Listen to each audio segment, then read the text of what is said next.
আসসালামু আলাইকুম। এই মুহূর্তে সবথেকে আলোচক বিষয় সবথেকে আলোচক বিষয় হচ্ছে নরেন্দ্র মোদী এবং ডক্টর মোহাম্মদ ইউনূসের সাথে কি বৈঠক হয়েছে। এটা অনেকে জানেন, অনেকে জানেন না।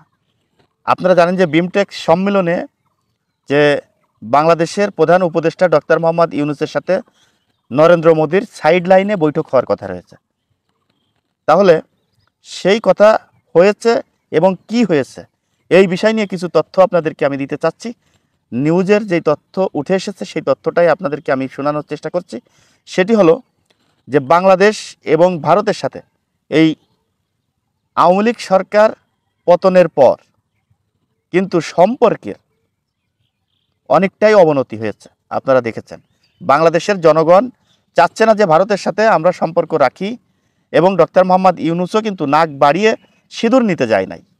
তিনিও কিন্তু ভারতকে তোয়াক্কা না করে বিভিন্ন দেশে যে বাণিজ্যিক যেই সম্পর্কটা সেটি গড়ে তুলেছেন এবং বাংলাদেশে প্রত্যেকটা জিনিসপত্রের দাম নিয়ন্ত্রণে রেখেছেন। এটা কিন্তু ভালো একটা কৌশল অবলম্বন করেছেন ডক্টর মোহাম্মদ ইউনূস।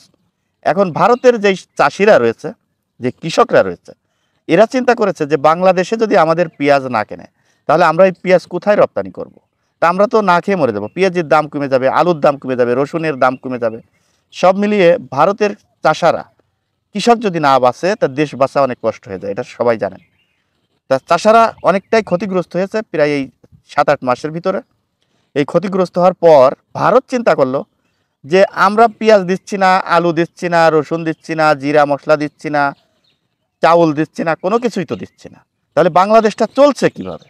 এই চিন্তা ভাবনা করে দেখলো যে 7-8 মাস যদি চলতে পারে ভারত ছাড়া, তাহলে ডক্টর মোহাম্মদ ইউনূস কিন্তু একেবারে যেন তেন নেতা নয়, সে কিন্তু বিরাট বড় মাপের নেতা।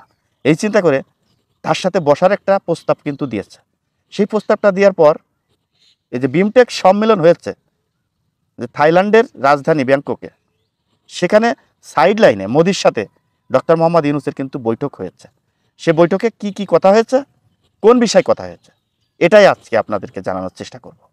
দর্শক, প্রথমত কথা যে ভারত দীর্ঘদিন ধরে বাংলাদেশে সাথে যে চুক্তি রয়েছে, আন্তর্জাতিক চুক্তি, সেই তিস্তা চুক্তি, আন্তর্জাতিক চুক্তি লঙ্ঘন করে ভারত বাংলাদেশের উপরে যা খুশি তাই করছে। এখন বাংলাদেশ তো ছোট্ট একটি রাষ্ট্র। বাংলাদেশের মানুষ এবং বাংলাদেশের প্রধানমন্ত্রী যারা ছিলেন বিগত দিনে, তারা চিন্তা করেছেন যে ভারতের সাথে একটা বিষয় নিয়ে গ্যাঞ্জাম করব, একটা বিষয় নিয়ে দ্বন্দ্ব করব, আমাদের যদি অন্য অন্য জিনিস না দিই তাহলে তো আমরা না খেয়ে মরবো। এই চিন্তা করে কিন্তু ভারতকে কিছু বলতেই সাহস পায় নাই, এমনকি চাপ দিয়ে কোনো কিছু বলেও নাই। তো এখন বাংলাদেশ যেহেতু ভারত ছাড়া চলছে, সেহেতু নরেন্দ্র মোদী যেহেতু বৈঠক করার জন্য রাজি হয়েছে, সেহেতু ডক্টর মোহাম্মদ ইউনূস কিন্তু সুযোগটা কাজে লাগাই দিছে। কি কাজে লাগাই দিচ্ছে আপনারা জানেন, যে প্রথম শর্ত হচ্ছে যে শেখ হাসিনাকে আমাদের দেশে পাঠাতে হবে। এখন আমাদের দেশে শেখ হাসিনাকে যদি পাঠাই তাহলে আমাদের দেশের লাভ এবং ক্ষতি কি, এবং আওয়ামী লীগ যারা করেন তারা হয়তো বা চিন্তা করছেন যে শেখ হাসিনাকে যদি আমাদের দেশে পাঠাই তাহলে আওয়ামী লীগের রাজনীতি আরও চাঙ্গা হবে, ভালো হবে এবং স্ট্রং হবে এবং মানুষ আবার রাস্তায় নামবে। না, বাংলাদেশে যদি শেখ হাসিনাকে আনে তাহলে হয়তোবা বিচারের কাঠগড়ায় দাঁড়াতে হতে পারে শেখ হাসিনাকে। এই জন্য হয়তোবা ডক্টর মোহাম্মদ ইউনূস প্রস্তাব দিয়েছে যে শেখ হাসিনাকে আমাদের দেশে পাঠানোর জন্য। এখন নরেন্দ্র মোদী রাজি হবে কি হবে না সেটা তার ব্যাপার। এরপর যে তিস্তা পানি বন্টন, এই বিষয় নিয়ে আলাপ হয়েছে যে আমাদের বাংলাদেশ দীর্ঘদিন ধরে তিস্তার পানির থেকে বঞ্চিত হচ্ছে, এখন এই তিস্তার পানি আমাদের বাংলাদেশে দিবে কি দিবে না এই বিষয় নিয়ে আলাপ হয়েছে। তাহলে নিশ্চয়ই বাংলাদেশের স্বার্থ নিয়ে কিন্তু আলাপ করেছে ডক্টর মোহাম্মদ ইউনূস।